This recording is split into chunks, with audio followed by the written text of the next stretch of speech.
So, యూజువల్‌గా chronic smokers, chronic alcoholics ఉంటారు.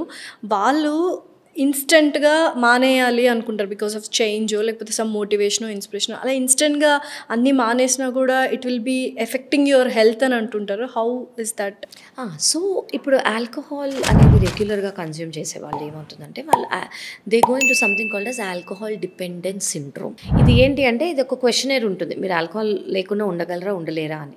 అది సైకియాట్రిస్ట్ చేసేదనమాట. సో, వాళ్ళకి అర్థమైపోతుంది ఆల్కహాల్ డిపెండెన్స్‌లో ఉన్నారు వీళ్ళు అని.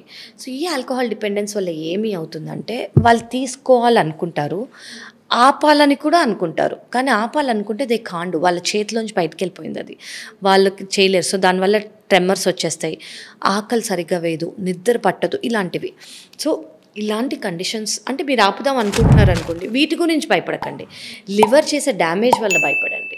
సో, మీరు ఆపుతున్నా అంటే ఒక చేతులు వణుకుతాయి, అయ్యో నిద్ర రాదు అన్న చిన్న చిన్న వాటి మీద మీరు ప్లీజ్ ఎక్కువ స్ట్రెస్ ఇవ్వకండి. లైఫే రిస్క్ ఉంటుంది. లైఫ్ రిస్క్ ఉంటుంది. లివర్ ఫెయిల్ అయ్యే అవకాశం ఉంది.